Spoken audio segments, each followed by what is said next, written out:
The first rule of Driveclub is that you do not talk about Driveclub. And the second rule of Driveclub is that you do not talk about Driveclub.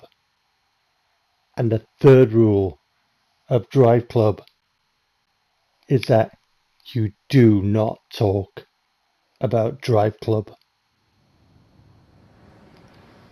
Let's break some rules. Let's talk about Driveclub. Most people know the story of how Driveclub had problems, delays, and servers not working when it finally got launched, the PS Plus edition, all of that. After the debacle that was the Xbox E3 reveal, I purchased a PlayStation 4 for my gaming needs. Not only did the reveal show that Xbox didn't care about gamers, but the subsequent policies, like the infamous game sharing, really put me off. But I needed a driving game because I love driving games. I played Forza Motorsport and PGR, and boy, I love those series. So I bought a console edition Driveclub bundle PS4. And I played it.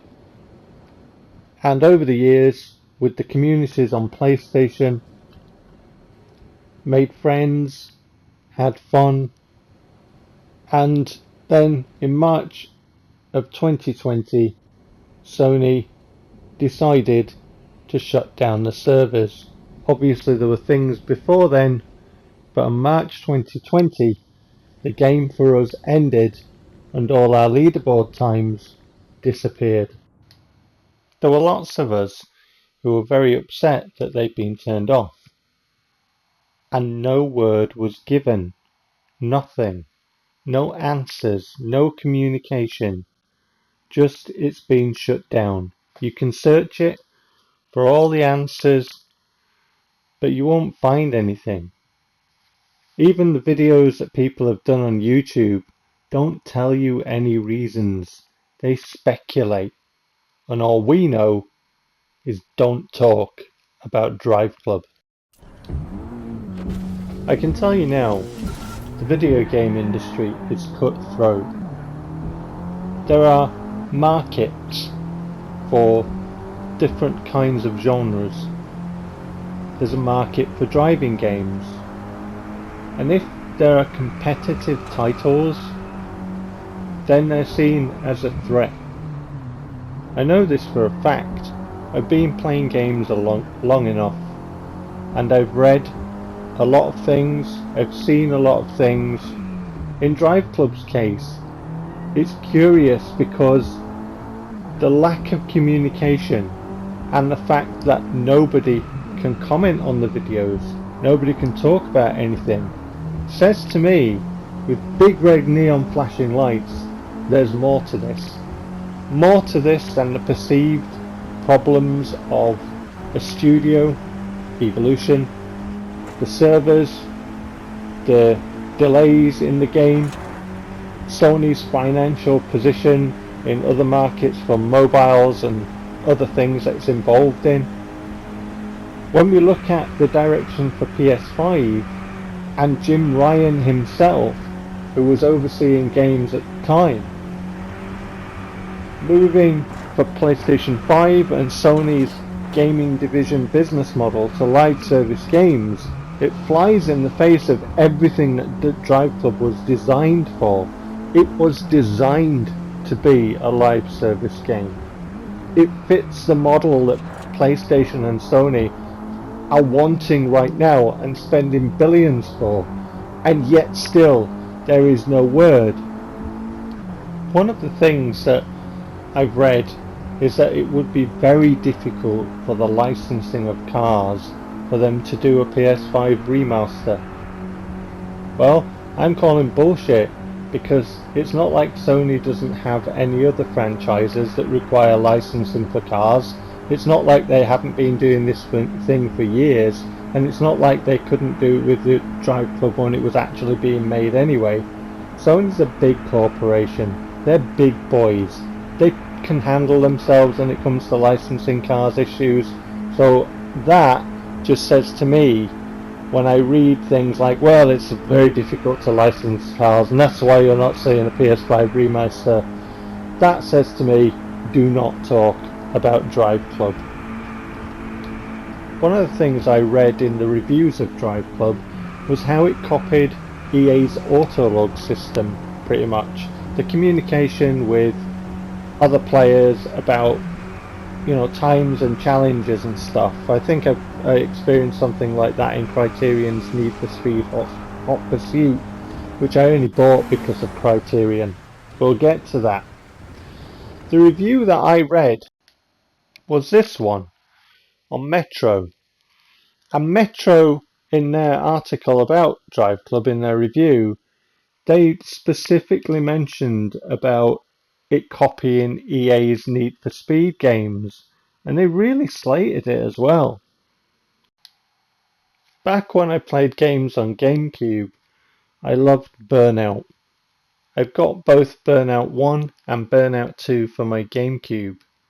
They were arcade racing games, and Burnout 2 refined what Burnout 1 was and gave you combos for dodging cars, driving on one side of the road. I could drive around tracks without hitting anything and combo from start to finish. I played that game. I loved it. It was a threat to Need for Speed.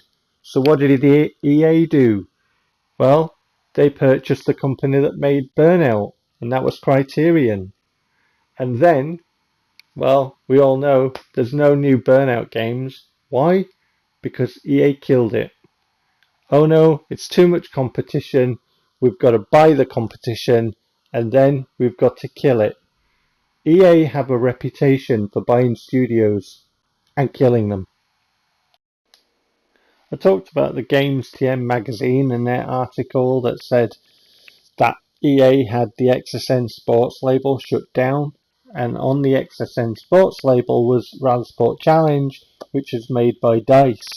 Rally Sport Challenge 1 is not as good a game as Rally Sport Challenge 2. Rally Sport Challenge 2 is brilliant. Damage models, day-night cycles, rain, snow, all that. Fantastic game. So EA bought DICE. DICE was the company that made Rally Sport Challenge. No more Rally Sport Challenge. Gone. And you won't find anything detailing EA's shutting down of or pressure to shut down XSN Sports. FIFA also is responsible basically for killing PES. I make PES videos on my channel. If you do a search to do with EA, you're going to find a lot of videos detailing factual things about Electronic Arts and how they handle companies and what they do. And from Microsoft, do not talk about Drive Club. Rally Sport Challenge 2. Radio silence and do not talk about this title is nothing new to Microsoft either. Metropolis Street Racer started life on Dreamcast, became Project Gotham when Microsoft acquired Bizarre Creations. Project Gotham 1 was released on the original Xbox, as was Project Gotham Racing 2, both very, very good games. Absolutely adored Project Gotham Racing 2, utterly fantastic game.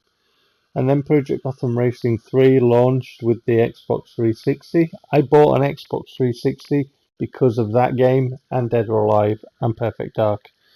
And then Project Gotham Racing 4 on 360 as well, which I still play to this day. And if you love Drive Club, go get PGR4. But yeah, Microsoft killed PGR. Playground Games wanted to make PGR. Microsoft said no. No reason why. So a few screenshots about Codemasters buying Evolution Studios and then acquiring Slightly Mad. So that is quite a lot of driving, they're driving games and developers and stuff in the Codemasters stable.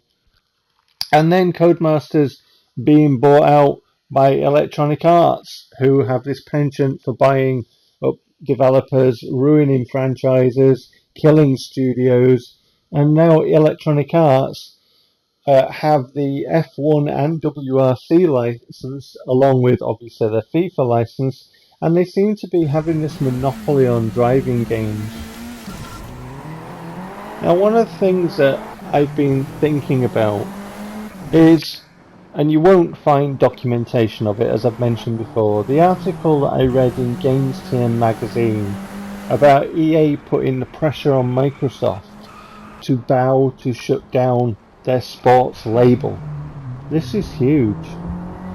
And then obviously subsequently buying the developer DICE and Rally Sport Challenge being no longer a franchise and just dead with do not talk about it.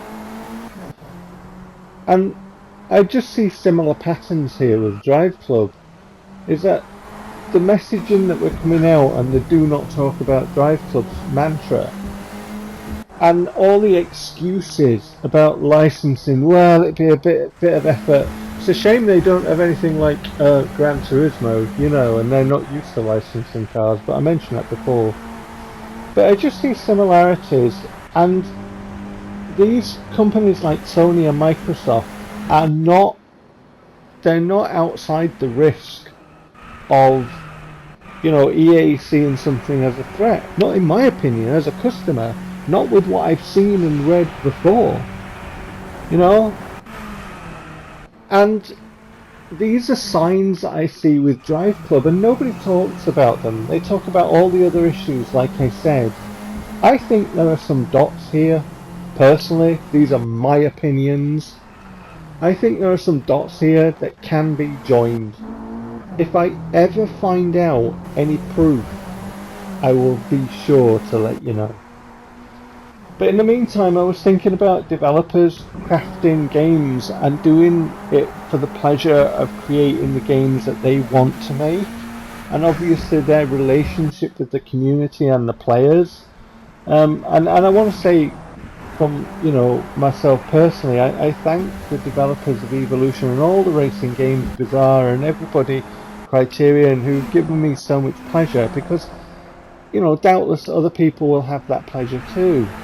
But it's a scary time for developers when they're at the whim of market forces and the shark that lurks and swims in the waters of the gaming industry. Money is the common denominator here, and I feel that is why Driveclub does not exist. I feel that is the reason that nobody wants to talk about a remaster. Not that it can't be done, but rather that it won't. But hey, just remember the rules. Rule number 1, don't talk about Driveclub. Rule number 2, you get the picture. Whatever you're doing, take care.